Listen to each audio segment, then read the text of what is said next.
ইনি হলেন মুহাম্মদ সাল্লাল্লাহু আলাইহি ওয়াসাল্লাম, যাকে দিয়ে আল্লাহ জান্নাত উদ্বোধন করাবেন, প্রথম জান্নাতে প্রবেশ করবেন বিচারের পরে। তো তিনি বলছেন যে আল্লাহ, আমি মায়ের জন্য একটু ক্ষমা চাই, ক্ষমা চাইবো, এই অনুমতিটুকু দাও। আল্লাহ রাসূল সাল্লাল্লাহু আলাইহি ওয়াসাল্লাম বলছেন, আল্লাহ আমাকে বললেন যে না, তুমি ক্ষমা চাইতে পারবে না, তোমার মা মুশরিক অবস্থায় মারা গেছে, তুমি ক্ষমা চাইতে পারবে না।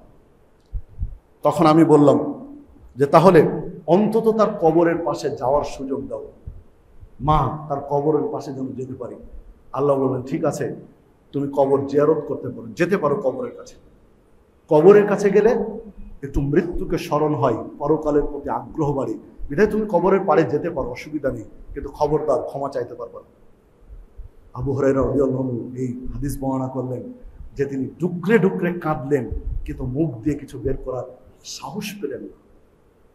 সহিহ মুসলিমের হাদিস, অন্য গ্রন্থের হলে না হয় জয়ীব জাল কিছু বলার সুযোগ ছিল, হাদিস সহিহ মুসলিমের, কি দিয়ে আপনাকে বুঝাবো? ঈমান না এনে মারা যাওয়ার কারণে নবী মুহাম্মদ সাল্লাল্লাহু আলাইহি ওয়াসাল্লাম মায়ের কবরের পাশে দাঁড়িয়ে ক্ষমা চাওয়ার অধিকারটুকু পাননি, আপনি আপনার মায়ের জন্য ক্ষমা চাইবেন? অসম্ভব। কারণ এখানে দূরত্বটা হলো ঈমান আর না বেঈমানের মধ্যে। আল্লাহ রাসূল সাল্লাল্লাহু আলাইহি ওয়াসাল্লাম চাচার বিরুদ্ধে কেন দরবারে ধরেছিলেন? আবু জাহাল তো সরাসরি চাচা, আপন চাচা, কেন দরবারে ধরেছিলেন? ঈমান না আনার কারণে। আপনার নিকট আত্মীয় দেখে আপনি দুই দিয়ে পানি খাবেন যদি ঈমান না আনে? একজন সাহাবী আল্লাহ রাসূল সাল্লাল্লাহু আলাইহি ওয়াসাল্লামকে এসে বলছেন যে আল্লাহ রাসূল সাল্লাল্লাহু আলাইহি ওয়াসাল্লাম, আমার বাবা তো জাহেলি যুগে মারা গেছে, আমার বাবা এখন কোথায় আছে? জাহেলি যুগে মারা গেছে আমার বাবা, বেঁচে থাকলে না হয় দাওয়াত দিতাম, ইসলাম গ্রহণ করার কথা বলতাম, এখন কোথায় আছে? তো বললেন কেন, তোমার আব্বা জাহান্নামে আছে। তখন লোকটা কাঁদতে লাগলো যে আমার আব্বা জাহান্নামে আছে। তখন আল্লাহ রাসূল সাল্লাল্লাহু আলাইহি ওয়াসাল্লাম বলছেন, আরে তুমি কাঁদছো কেন, তোমার আব্বা যেখানে আছে আমার বাবাও সেখানে আছে। হাদিস সহিহ। মানুষ আবেগী করার জন্য মানুষের বিবেক নিয়ে যারা খেলছে, তারা বলছে কি যে কবর থেকে উঠিয়ে আল্লাহ রাসূল সাল্লাল্লাহু আলাইহি ওয়াসাল্লামের কাছে নিয়ে আসা হয়েছিল, বাবার মাকে তিনি কবর থেকে উঠিয়ে রূহ নিয়ে আসা হয়েছিল, আল্লাহ রাসূল সাল্লাল্লাহু আলাইহি ওয়াসাল্লাম বাবা মাকে কালেমা পড়িয়েছিলেন, আবার কবরে দিয়ে দেওয়া হয়েছে। একেবারে ডাহা মিথ্যা হাদিস, জাল হাদিস, এগুলো আজ মাহফিলে আছে। জি না, আমি আপনাকে বুঝাতে চাচ্ছিলাম যে ঈমান যদি না থাকে তাহলে আর কিছু আপনার অবশিষ্ট নেই। বিধায় ঈমানটা ধরে রাখতে হবে, ঈমানটা টিকিয়ে রাখতে হবে।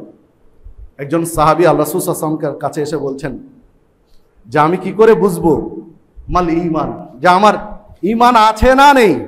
মাল ঈমান, আমার ঈমান আছে না নেই আমি কি করে বুঝবো? আল্লাহ রাসূল সাল্লাল্লাহু আলাইহি ওয়াসাল্লামকে বলছেন। তখন আল্লাহ রাসূল সাল্লাল্লাহু আলাইহি ওয়াসাল্লাম বলছেন, ইদা সাররাতকা হাসানাতুকা ওয়া ইদা সাআতকা সাইয়্যাতুকা ফা আনতা মুমিন।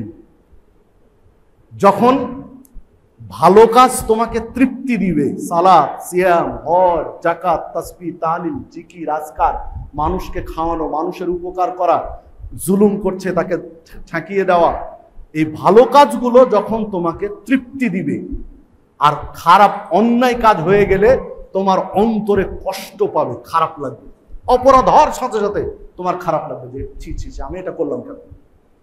তখন বুঝবে আনতা মুমিন, তোমার মধ্যে ঈমান আছে, ঈমান কাজ করে।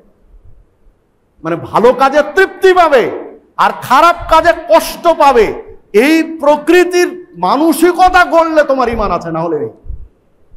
আপনি জেনা ব্যভিচার করছেন, চুরি করছেন, ডাকাতি করছেন, শিরিক করছেন, বেদাত করছেন, মানুষের হক নষ্ট করছেন, ছেলে মেয়েদের হক নষ্ট করছেন, সন্তানের হক নষ্ট করছেন, অথচ আপনার খারাপ লাগে না, কিছুই মনে হয় না, মানে আপনার ঈমান কাজ করে না। ঈমান নবায়ন করতে হবে। এই হাদিস রয়েছে মুসনাদ আহমদের মধ্যে 22,220 নম্বর হাদিস, বাইহাকি মুস্তাদরাক হাকিমের মধ্যে একটি হাদিস রয়েছে 5 নম্বর হাদিস।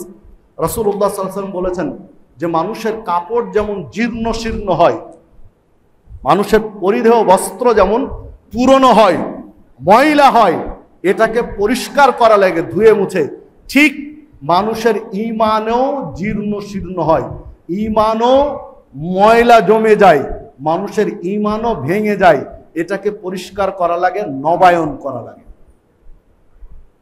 মানে ঈমানের সমস্যা হয় মানুষের, এটা আল্লাহ রাসূল সাল্লাল্লাহু আলাইহি ওয়াসাল্লাম বলছেন মুসনাদ হাকিমের 5 নম্বর হাদিস। তো এটাকে কি করা লাগবে? নবায়ন করা লাগবে। এই জন্য একটা হাদিস, চমৎকার আলোচনা হাদিসটার মধ্যে আল্লাহ রাসূল সাল্লাল্লাহু আলাইহি ওয়াসাল্লাম বলছেন, কেউ যদি অজু করে অজুর পরে অজুর দোয়া বলে তাহলে ওই ব্যক্তির পাপগুলো ক্ষমা হয়ে যায়, পাপগুলো নেকি হয়ে যায়। সহিহ মুসলিম সহ হাদিসে কিছু শব্দের শাব্দিক পরিবর্তন রয়েছে, অন্যান্য গ্রন্থে রয়েছে। সালাত পড়লেন আপনি, আজকে জুমার সালাত পড়লেন, জোহর পড়লেন, আসর পড়লেন, মাগরিব পড়লেন, এশা পড়লেন, ফজর পড়লেন, কোন সালাতের কারণে পাপ নেকি হয়ে যাবে এই আলোচনা কিন্তু নেই।